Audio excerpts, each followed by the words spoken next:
All right, guys, here are the top 100 starting pitchers in fantasy baseball. Starting pitching has been a mess this season, just like a lot of these other seasons. Huge pitchers like Garrett Crochet and Hunter Brown, Tarek Skubal now are injured. Some of the guys we drafted at the top of our teams look terrible. So right now, I wanted to help you guys find new pitchers, figure out trades, figure out guys to pick up off your waiver wire by ranking the top 100 starting pitchers in all of fantasy baseball. This video is going to be a monster, so I want to get right into it. But if you guys are not already, please subscribe to the channel down below, drop this video a like, sound off in the comments which ranking you think is the craziest. And remember, channel memberships are open for you guys to ask me personalized questions about your fantasy teams. And shout out Prize Picks for sponsoring today's video. Also, huge disclaimer for anybody that's new here, this ranking is out in tiers. I have 13 tiers, and again, 100 starting pitchers. The tier a pitcher is in is much more important than their actual physical ranking, and these tiers flatten out a lot once we get past the top 50 or so. So make sure you're paying attention to the tiers and understand I'm grouping a lot of these guys together for a reason. All right, now here we go. Tier 1, all by himself, of course, is Paul Skeens, especially after that Tarek Skubal injury and the Garrett Crochet injury. Skeens is totally by himself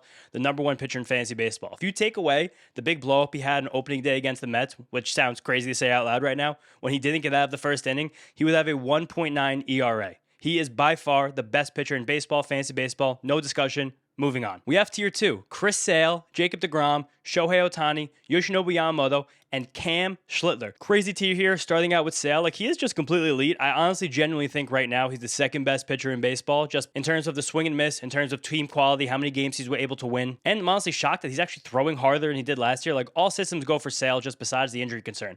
Same thing for Jacob deGrom. I can't believe how much he's reinvented himself over the last 2 seasons.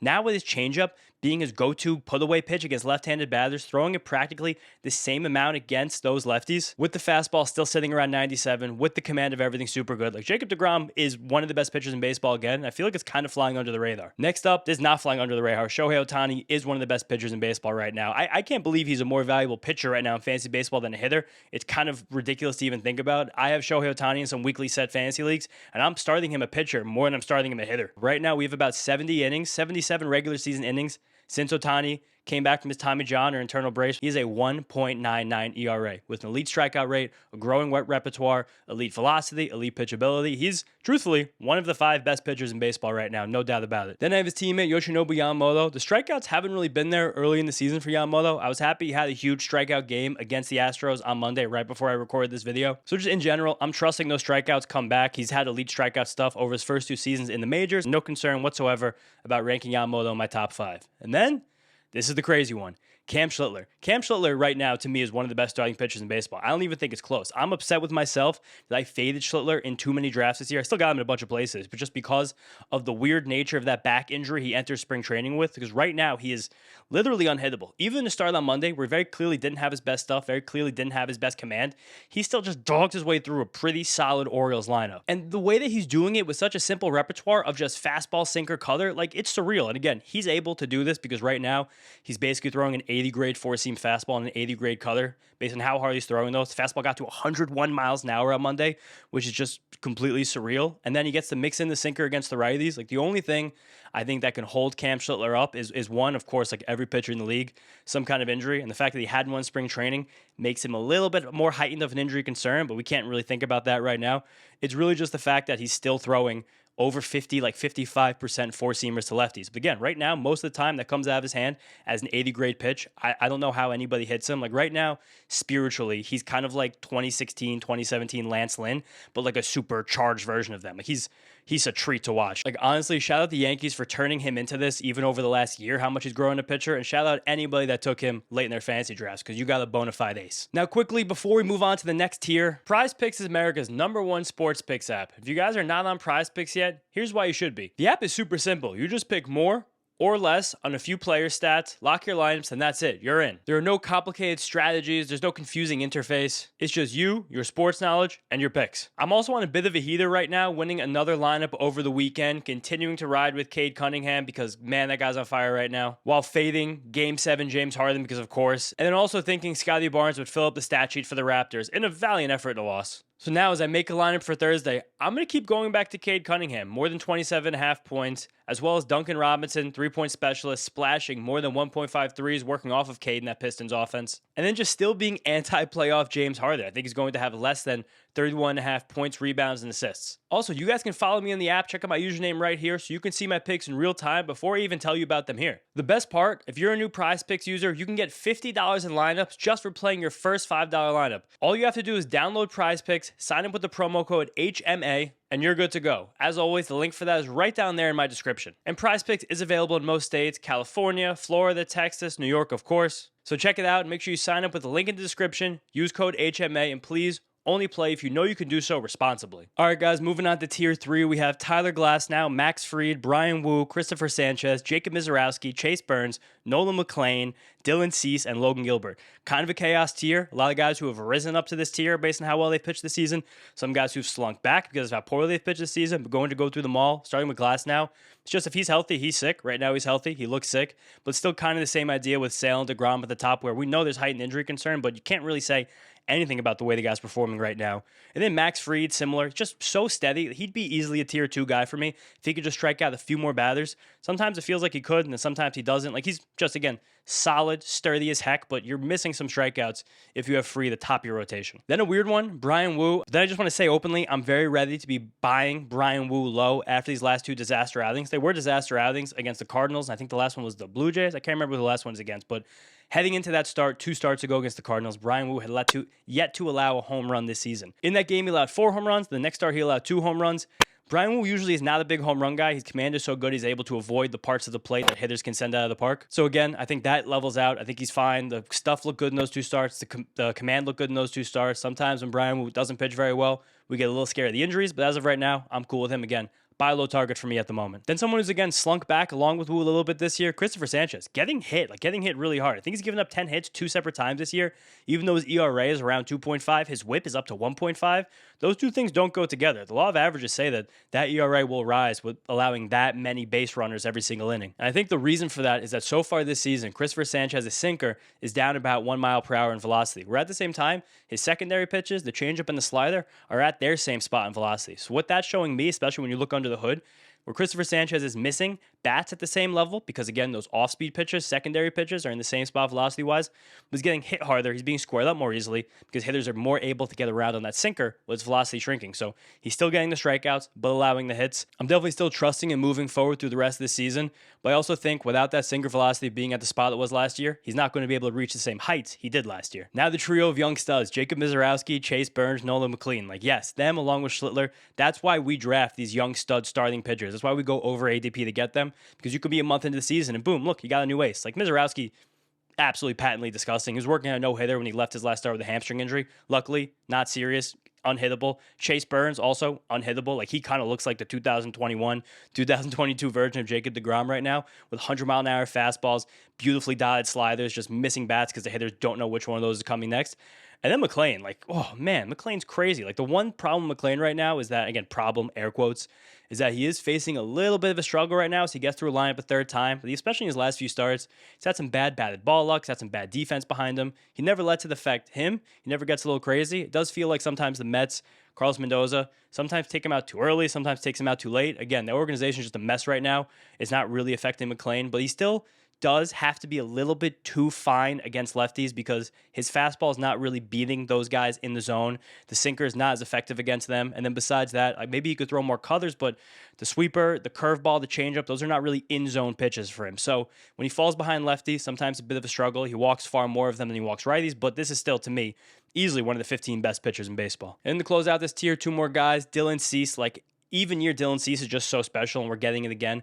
We're still really impressed by how he's widened that repertoire, especially just seeing all the changeups that have stayed very steady with him every single start this season. But also, we always know with Dylan Cease, the next blow-up could be around the corner. The next 5-walk game could be around the corner. That keeps him outside the top 10. And then Logan Gilbert, coming off a really, really bad start against the Braves this past Monday, where he allowed 4 home runs. 2 of them came against righties. 2 of them came against lefties. 2 of them came on his four-seam fastball. 2 of them came on his slider. It's just, he seems to be doing weird things right now with his command, like against righties in that start. He kept trying to front door his gyro slider and his cutter. I think that left those pitches in very dangerous positions a lot. His command is usually great. Right now, it's just good. His stuff is amazing. I think he just needs to kind of level out a little bit, and we'll probably get back to a tier 2 Logan Gilbert. I'm buying him low, but I'm not buying him low as aggressively as I am Bryan Woo. Moving on to tier 4, starting to get a little bit more granular with these rankings now. We got George Kirby, Zach Wheeler, Freddie Peralta, Framber Valdez, but I mean, he's getting blown up right now, so that might move back a little bit. Kevin Gausman, Jesus Luzardo, and Drew Rasmussen. Even just talk about Framber right now. I don't know if you guys saw him Tuesday night. Gave up 10 earned runs, back-to-back home runs against the Red Sox, then drilled Trevor Story in the back. Honestly, he should have moved way down these rankings after seeing that, but not really, because Framber's always a little bit of a freak-out guy. It does suck for the Tigers that you signed Framber to be the backup base. Tarik Skubal gets injured, and his first start trying to be now the new ace, he implodes like that and then acts like a little baby on the mound, because we saw him do that last year, of course. But talk about the rest of these guys. George Kirby is first guy in this tier.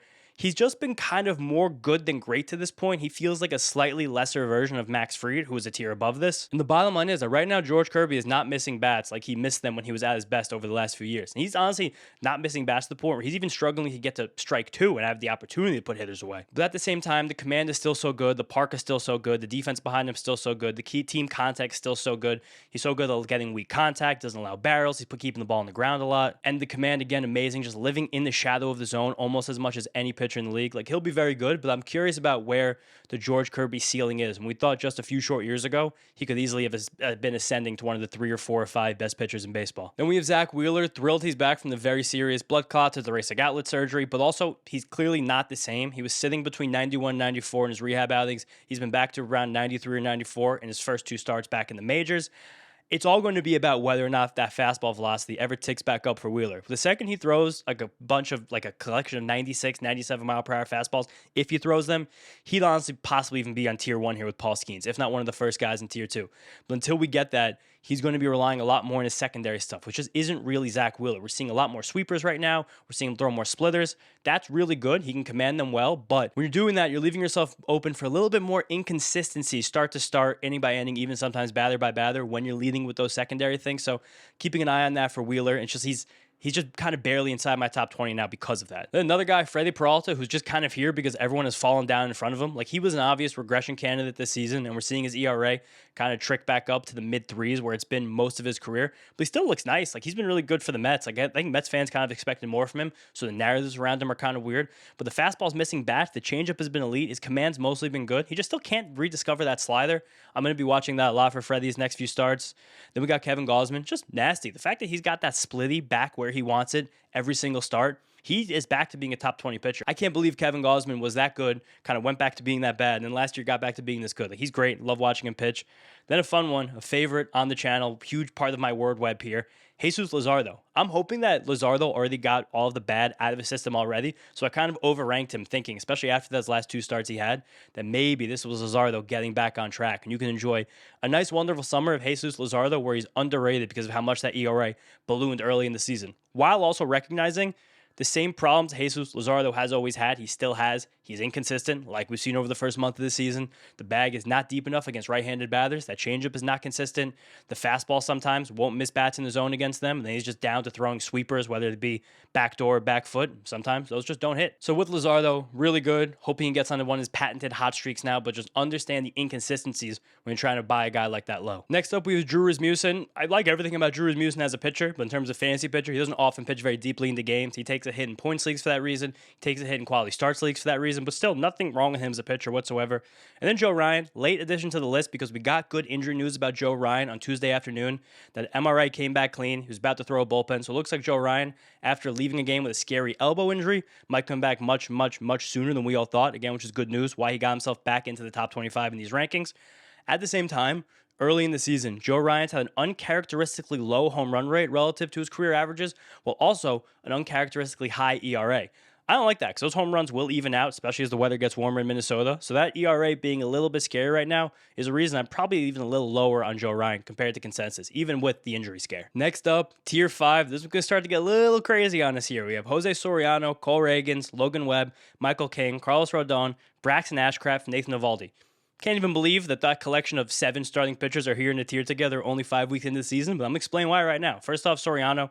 Finally had a bad start, got crushed by the White Sox. I think he's had 2 bad starts in a row, but I'm really remembering that Monday start against the White Sox where his splitter and his fastball at the same time were erratic, which made him very, very exposed against left-handed batters.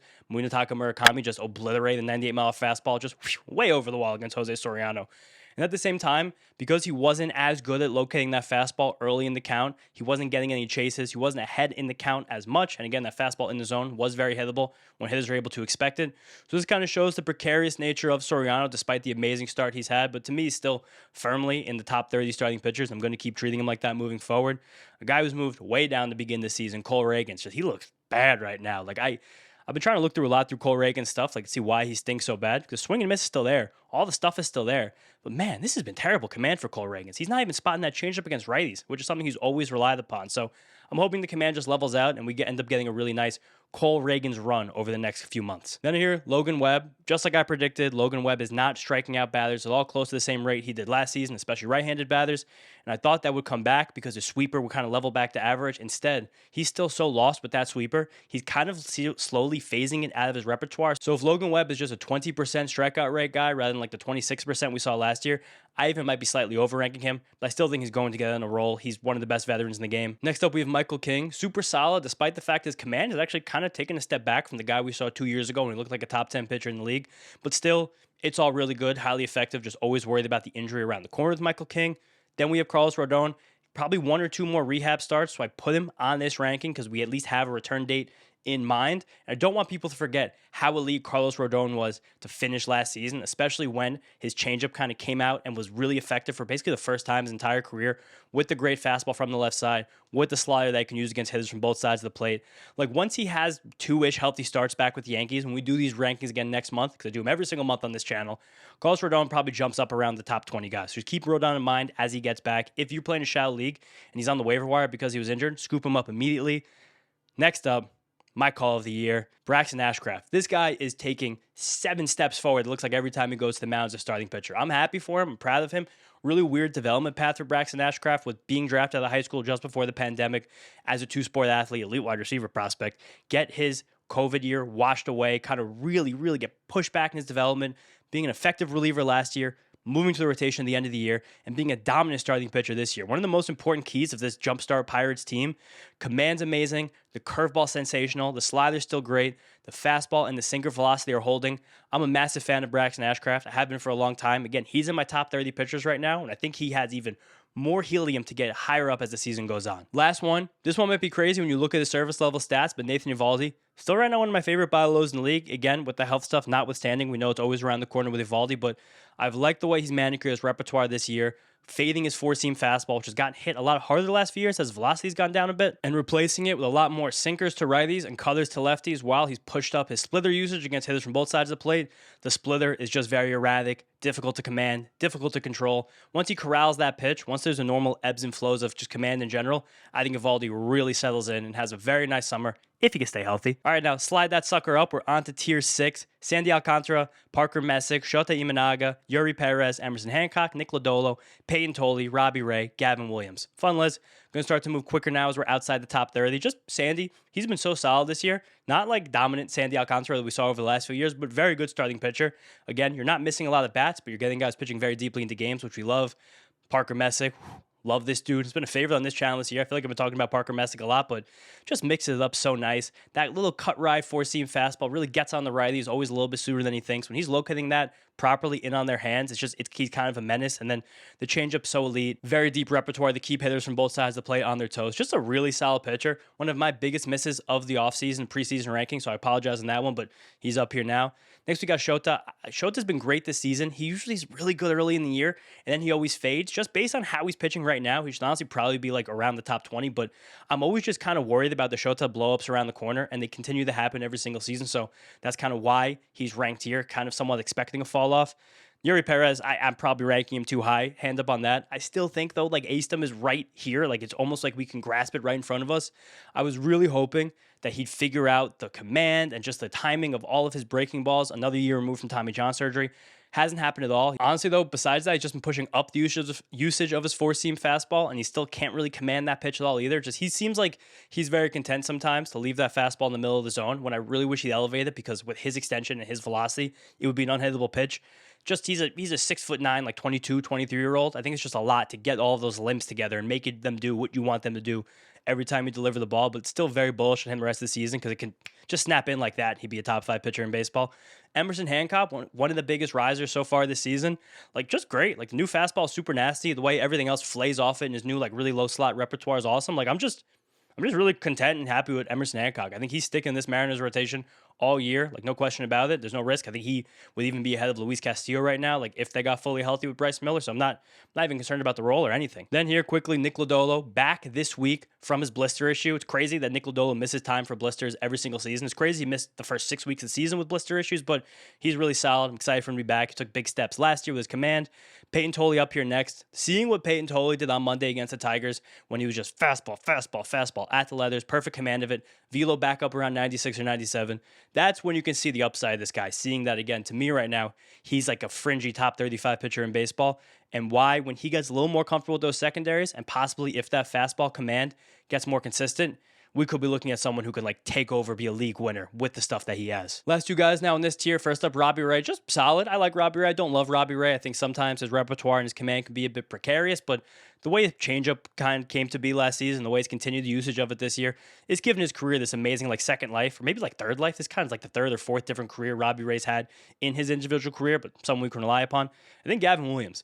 Preseason, I said at the same time Gavin Williams was a bit overrated and a bit underrated because he pitched really well results-wise last year, so people were expecting regression.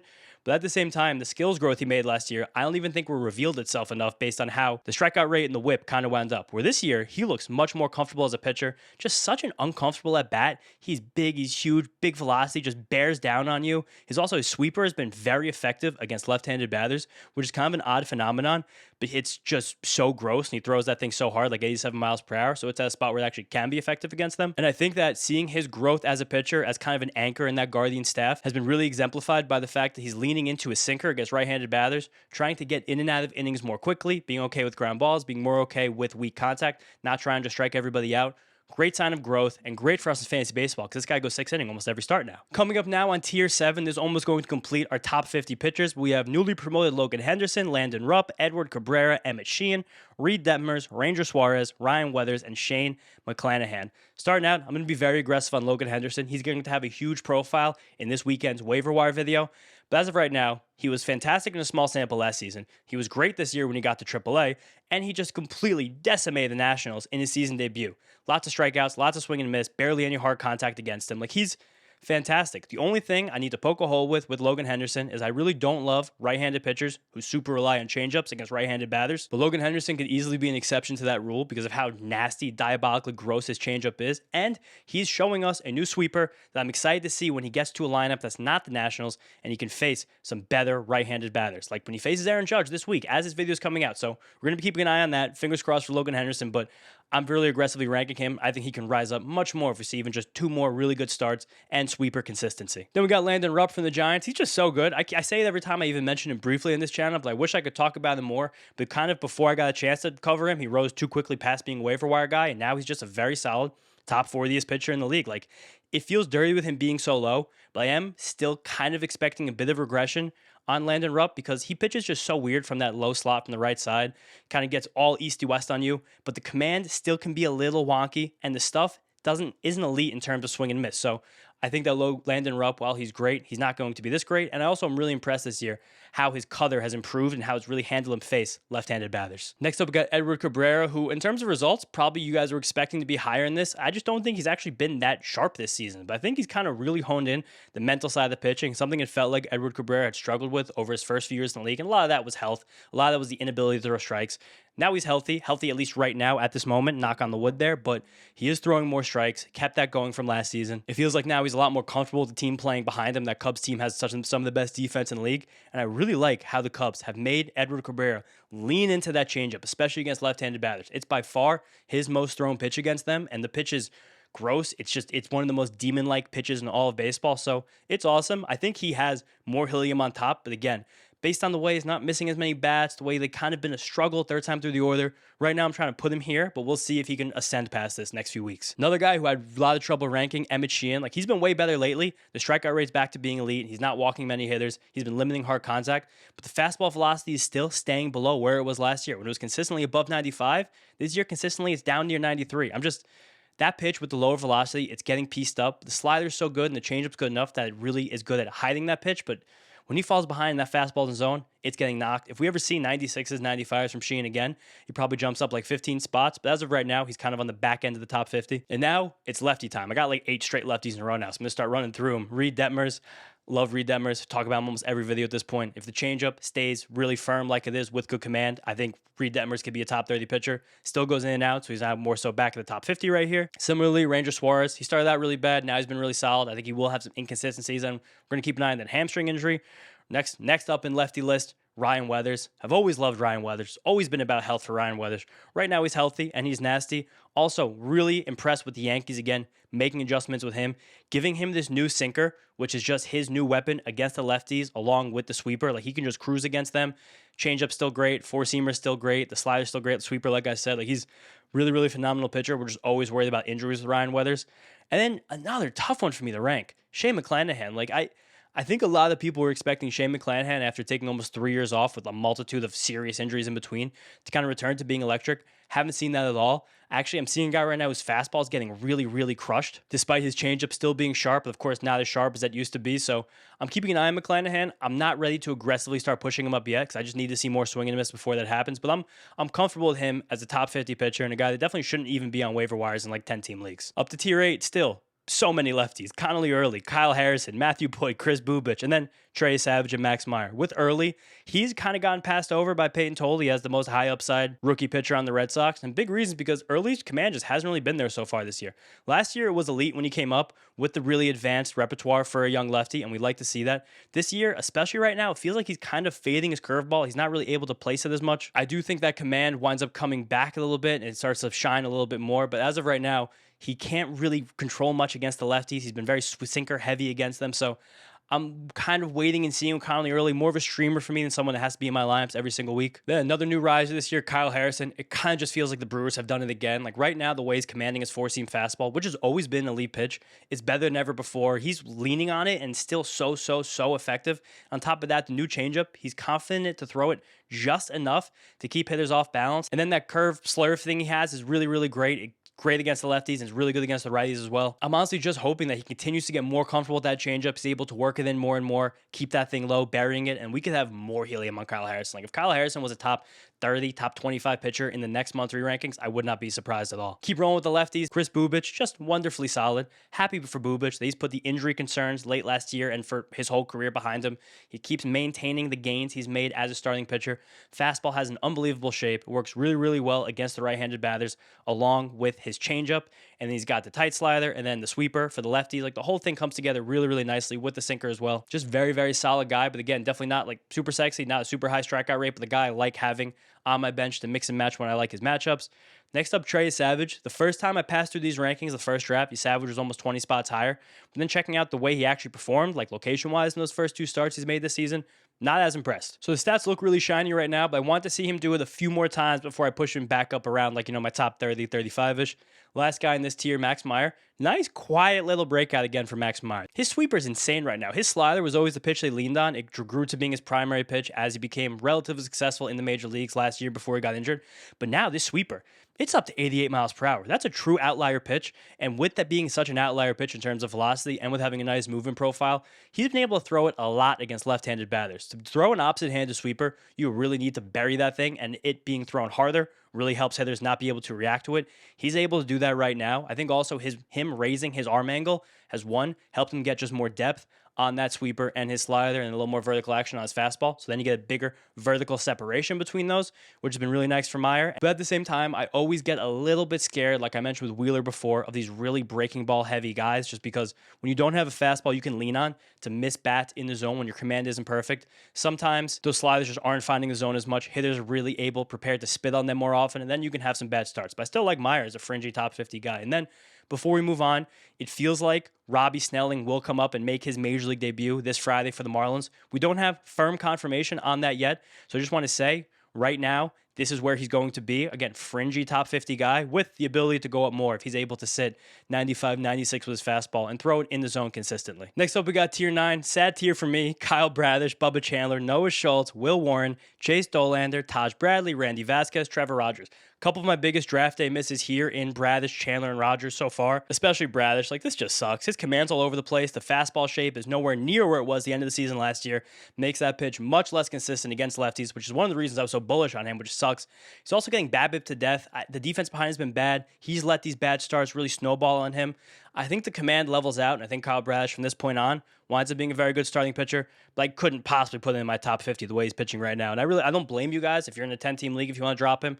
Personally, I would hold on to him. Similar to the next guy, Bubba Chandler. So disappointed. Fastballs just all over the place. Just wish he would just maybe take a deep breath, find the leathers instead of throwing at the guy's eyes. But I still want to be bullish on these guys moving forward. If they're getting dropped in the shallow league, just for the game theory of it all, I'm stashing them on my bench because I still see really, really, really high upside potential for them going forward the rest of the way. Then Noah Schultz, talked about him a lot when he got called up 2 weeks ago. He's had a really nice run of success. Just such an uncomfortable at bat. Just one being a 6'7" like alien, striding all the way to them. He's pitching so weird right now and funky that the White Sox camera angle is basically missing his delivery, and you can't even see home plate because he's just such a behemoth on the mound. But I like to see how much more confident he's getting. I like seeing him work through trouble.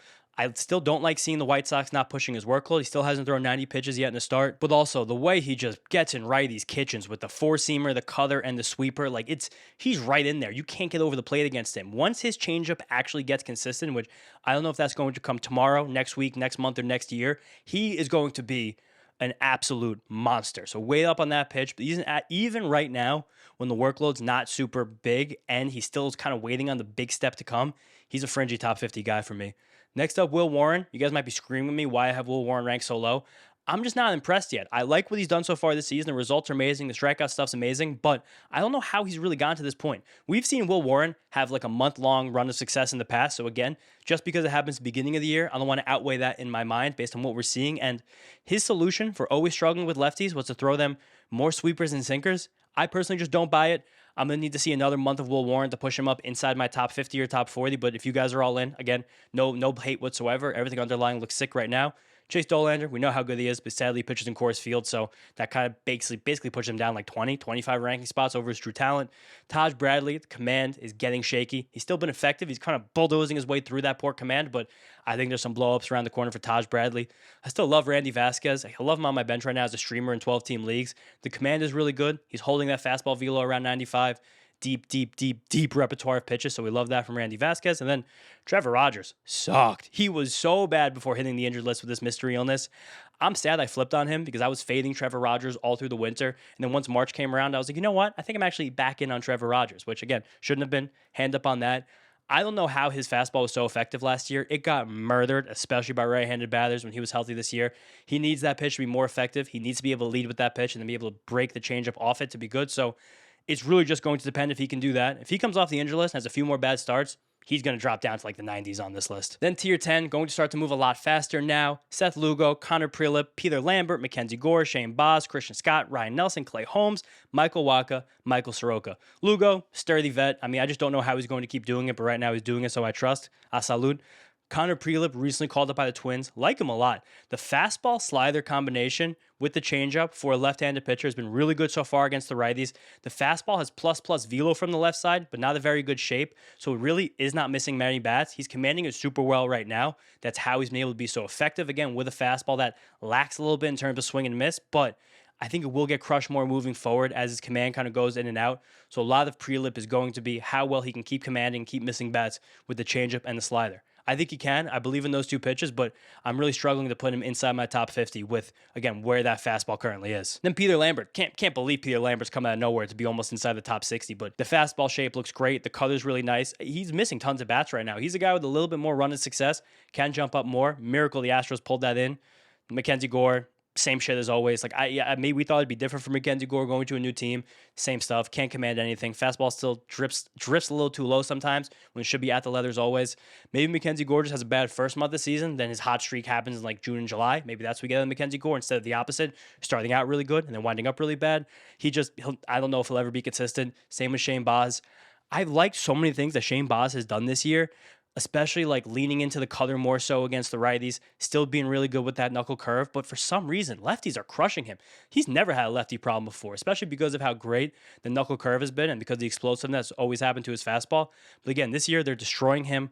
I feel like that probably evens out. I won't quit on Shane Baz, but I'm starting to get so frustrated in him, as I'm sure you guys are as well. Then Christian Scott, again, going to do a big profile on him in this week's waiver wire video, called up by the Mets, likely going to stay in their 5-man rotation. Sensational start against the Angels last Friday. Explosive fastball in the zone. Sweeper's great. Cutter's really nice. But the big thing with Christian Scott is how he's going to fare against left-handed batters. It was a big struggle for him 2 years ago when he got his first cup of coffee in the majors. He has a splitter that he's newly developed that should be effective against them. He barely threw any of them that started against the Angels. The two he threw floated on him. So we need to see Christian Scott face a lineup with better lefties to see how consistent that changeup can be. Then Ryan Nelson. Couple of really bad starts in a row. One of the worst starts of the season. Then he had to pitch in Mexico City, which is basically like pitching in Coors Field. So I'm fading the high ERA. I'm still trusting Ryan Nelson. Same with Mike Soroka, who's the bottom of this. He just had a terrible 10-8 earned run start. Really bad inning, but I still like Soroka. That curveball's been great this year. Then Clay Holmes and Michael Wacha. 2 Chad innings eaters who don't miss tons of bats, so I struggle to rank them higher inside the top 60, but in a 12-team league, you like getting a guy who pitches that much. Then the last slide up here, you guys see tiers 11, 12, and 13. Just going to run through them and say like a thing or two about each guy. I like Jake Bennett, just came up for the Red Sox. Good extension, good sinker, good fastball, good pitch mix. I don't think he's great. I don't think he's missing bats, but I think he's going to be effective. I've talked a lot about Cade Cavalli on this channel. Curveball's great, but that's the only thing he has that misses bats right now, so he's going to be inconsistent until he can develop something else there. I like J.R. Ritchie a lot on the Braves, but again, it's a fastball that sometimes he has to kind of use as a secondary pitch and lead with the curveball. Sometimes that's great, sometimes that's bad. Then we got our White Sox. Sean Burke and Davis Martin. Where the hell these guys come out of? Davis Martin has been really good this year pitching down, moving his things around the zone and getting a lot of weak contact ground balls. Had a great 10 strikeout game on Monday. I kind of like Sean Burke more though because he has a good, nice shape, a good extension on a cut right fastball that I think is more likely to be a foundational piece of a good repertoire for a good pitcher. Joey Cantillo, just he has not been consistent. He's not throwing stuff in the zone, but the changeup is still really nasty, missing tons of bats. It kind of saves him. Mitch Keller, he's shrunk his repertoire down a lot when he used to be kitchen sink, and now he's a lot more sinker, fastball, sweeper. It's worked so far, but I'm just still never going to be impressed. Same with Bryce Elder. The blow-up is coming. Keeps pitching well. He's not going to keep getting away with it. Aaron Nola, I like seeing Aaron Nola dispatch of the Marlins. I like seeing Aaron Nola get 92s and 93s on his fastball. Maybe right now you pick him up off the waiver wire and you pray Aaron Nola came back. I'm doing it in some places, but also I kind of hate him in some places. Tier 12 here, Spencer Strider looked so bad in his season debut, but it was in Coors Field, so we're going to wait and see what happens in a start in a different ballpark, but wow, I was really not encouraged by that. Jack Leither, missing so many bats, but getting just pieced up, pissing me off because Jack Leither has such great potential with that great fastball, where the changeup has come, where the slider is, throwing the sinker, but I don't think he knows where half those pitches are going. A lot of times he leaves in the middle of the plate and they get destroyed. Some really disappointing veterans, Tanner Bybee and Luis Castillo. Castillo looks dreadful right now, but for some reason I kind of still trust the veteran to get on track at least a little bit. Bybee also bad, even though we're seeing the hints of the cutter come back, but I'm really not into him at all. Tyler Miles look good. He's got the nice high-riding fastball and a great park to pitch in. Results haven't been good so far. Justin Robleski, you guys might yell at me for having him too low, but I can't rank a guy inside my top even 80 who doesn't miss bats, and Robleski doesn't miss bats. Jansen Junk's been nice with his new driveline repertoire. Fastball's high in the zone, but really still not that exciting. Spencer Arrighetti, if the breaking stuff is on, he's good. If it's not, sometimes it's not, he's bad. So he was a guy kind of pushed down this a little bit. Same goes for Brandon Sproat. He's getting more comfortable with that cutter, but man, he just can't get through a lineup multiple times. He just keeps screwing something up. The second time, fourth, fifth innings, he's hitting roadblocks. I like Kyle Leahy a good bit on the Cardinals. The cutter's really fun. The fastball is good enough. Big extension guy. He's someone who I'm looking at very closely. He's on a lot of my ESPN, CBS teams right now because in a lot of places he's relief pitcher eligible because he pitched in relief a lot last year. He's a lot of fun. Foster Griffin, woof, he's a funky little lefty in the Nationals right now. Came from the MPB last year, has been mixing it up, not missing bats, but I like what I see so far. Close it out real quick, run through tier 13. Luis Severino, I like him outside of Sacramento. Cameron Ledzinski, sometimes the commands go with the splitter, sometimes it's bad. Colin Ray, just, he pitches through. That Cubs team wins all the time, plays good defense behind him. Griffin Canning was nasty in season debut for the Padres. I don't expect it to continue, but as a changeup first guy, like it's kind of as good as you can ever get in that debut, in that return start. Nick Martinez, fine for the Rays. Grant Holmes, I like the breaking balls, but I hate the command for the Braves. Then to end out with a couple veterans here who just don't really have a lot, but if you're desperate, Jameson Taillon, Merrill Kelly, Zach Allen. Don't like what any of them are doing this year, but again, they're veterans. They have good starts once in a while. And then, of course, the ceremonial 101st ranked pitcher, Jack Flaherty. Not a top 100 guy. You guys know why? Because he's TDS, and that stands for Turbo Dog Shit.